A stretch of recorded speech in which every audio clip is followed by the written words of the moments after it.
Alright everyone, we start off today talking about Donald Trump's approval ratings and other polling shenanigans, because if you just watch the legacy media, Trump is crashing and burning, he's like 1,000 points behind, his presidency is over, he's a lame duck, the older voters are turning against him, and hyperbolic stuff like that. Actually, if you look at his approval polling, it hasn't changed a lot in the last few weeks, and it's still above his long-term floor. If it goes below that floor, which is at about 41 points, then he has to start to worry, because it would indicate the loss of voters that were part of his hardened core fan base, because it's a very long-term floor. As long as it stays above that, basically you've got about 40% of voters in the country locked behind each candidate. The rest are independent voters, people who lean in one or the other direction, a handful of never Trump and never Biden people who are partisan but have switched party loyalty temporarily. These comprise malleable soft support.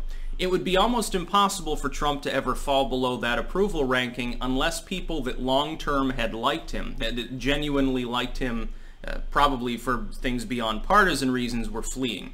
Likewise, Biden's own approval is not particularly high. When you look at Biden's in-party approval and the enthusiasm gap, by the way, if you were to adjust the polling, it'd probably be about the same as the 2016 matchup. Of course, Hillary Clinton nationally led by a smaller margin. She never led by double digits in the aggregate. However, she had considerably higher in-party enthusiasm than Biden does. The enthusiasm gap was not so large, and Trump at the time did not have quite so much of a mandate in-party. I think that's going to move things considerably. I think that the, 2.5-point swing in the final polling final results versus the final polls is going to be closer to 4 or 5 points in this election, and I think that a lot of people are going to be real fucking shocked when that causes Trump to be reelected, unless by November, I don't believe there will be a double-digit gap between the two candidates, partially based on the fact that we're actually going to have debates. That's Trump's moment to shine. Of course, if he flubs all 3 debates, he might get knocked out. It is possible for Biden to win the presidency. It's just not very likely. You got to keep in mind that he's also demented and we're currently undergoing an economic recovery. Things are stacked up. But Trump's approval is now still above 42. It's at 42.5. And it's been riding between that and like 43.5 for a while now. And again, 41 is around the long-term polling floor. The disapproval numbers don't matter so much. And again, he's below or riding at the ceiling. That remains largely unchanged. As I said weeks ago, I wasn't surprised to see his polling continue to slip below 44, which is when his polling first started to decline. I pointed out, well, this CNN poll's bullshit, saying there's a 14-point loss and things like that. Now, but his approval is dropping and will continue to drop. Part of that is due to political problems right now. BLM riots, Antifa violence. What's happened is that certain people who are part of his malleable potential fan base who are more right-leaning, some of them have gotten off board because they feel the country is collapsing. What I've pointed out is that is not actually the case. In fact, it's a mind game being played by the left specifically to get you to believe that so that you'll throw the election. That's pretty much what it's about. It has nothing to do with them actually wanting to stage a revolution, because you've only got 1% of 1% of the population participating in statue throwings, downs, and things like that. It's a psyop, really. Kurt Schlichter wrote a good article about that. I happen to completely agree with him. Trump's response is the right one. What'll end up happening is that these groups over time will tend to dissipate because they get picked off.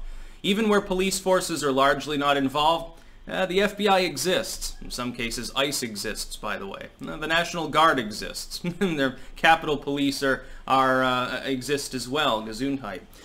You gotta understand that, but it takes time. Now, Trump's playing long game. He's looking forward to November. He's not worried about clearing everything up within a week. And this is, Trump has a very long holding of breath strategy, which has worked before. Rome was not built in a day. He was willing, therefore, to sit there and rant on Twitter for years regarding the wall, while it initially was being stymied by the Ninth Circuit and by parts of his own legislature, actually. The Republican holdouts in the Senate mainly blocking things continuously, including at times his own friend Mitch McConnell. What happens, though, is that Trump knows that you're not talking, a lot of people, they see a problem, they think, well, if I don't solve this now, oh my God, everything will fall apart, then everything will crash and burn, cats and dogs living together, the sky is falling. Trump realizes that's not the case. There are still months to go to the election and 3 debates to wage. That's really his time to shine again. Hopefully he does that. I think that he probably will, but we'll see. Of course, he tends to go off on unhinged rants sometimes too. It'd be funny if both actually he and Biden both become totally incoherent on stage, and then the people, it'd be like that fabled moment where the curtain is pulled back and all you see is the blank wall behind the theater. And it's like, okay, your reality really is bleak. But Trump's approval is largely unchanged. When we see, if you listened just to like CNN reporting, you would think that the country is crashing and burning, it's all Trump's fault, and that Trump is losing favor, and finally Orange Man gone. They told you this in 2016. They've been echoing this sentiment weekly since Trump took office. There has never been a moment in time when the legacy media or lamestream politicians have admitted things are not quite as bad as the hyperbolic tabloid-esque reporting wants you to believe that it is. And it's getting worse over time. Over the course of Trump's presidency, the alarmism, fear-mongering, and bullshit tabloid sputum of the legacy media has gotten more and more virulent and vile because these groups keep trying to outdo one another for a shrinking audience pool. That's basically what it's about. They're fucking themselves long term.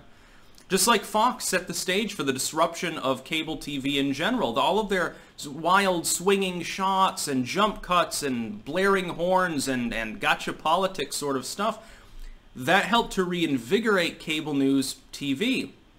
Pretty soon the other networks adopted the same strategy, and now they're strangulating each other because it's becoming less and less news. It's not journalism anymore. It's just a bunch of hackery and grifting. Trump's approval hasn't fallen further and is being buoyed up because a lot of that is long-term support. It could be above 40. It could be at 41. It could be at 42. He hasn't fallen below that either. And it's sometimes you go a little bit below and then immediately rise back up. There's a resistance to the polling breaking through. Actually, he broke through in the other direction. He broke through briefly until the legacy media got worried and decided to start a bunch of riots. Until then, his approval had risen, was getting above 47 there. In the aggregate, by the way, not in single polling. Does anyone find it coincidental that it was about the time that he cracked the magic number that the legacy media unleashed a hellstorm of everything's wrong?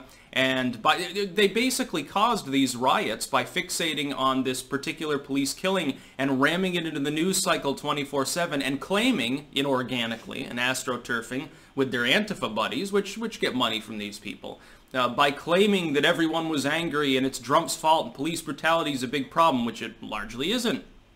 And the problem that exists can be reformed, but they don't want reform. They tried to make that Ray Shard dude their next messiah. They'll keep doing this, by the way, through November. The problem is I think they've jumped the gun sorely. In trying to say the sky is falling, the sky is falling.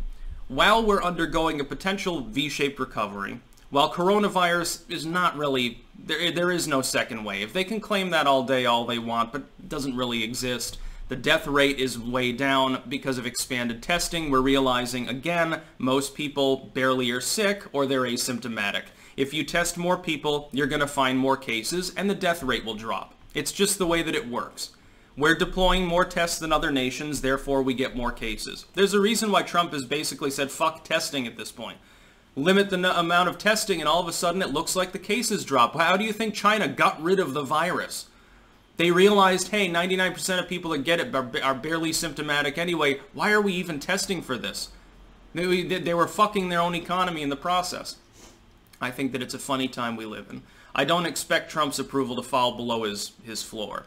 If it does, he has to start to worry. If it doesn't make it impossible to win, what it means is that he has to work harder before November.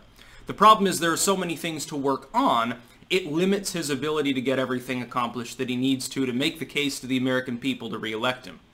He's still got the incumbent advantage. He still has potentially an economic advantage, and his opponent, basically debates like a dish rag and has dementia. Those are all great things, but if he starts to lose, I'm thinking mostly on the riot response, the far-left riots. If he loses a core of support, a sliver of that core, his in-party enthusiasm may begin to drop. Well, that's his ace up his sleeve in the election, so he has to worry about that potentially. But I don't see any signs of that happening. Trump could possibly win with 44% in approval. To tell the truth, the idea that 47 is a magic number has never really been true anyway. We've seen that before in 2016. It's probably lower. It's probably like 45 or something like that. That's about all. Peace out.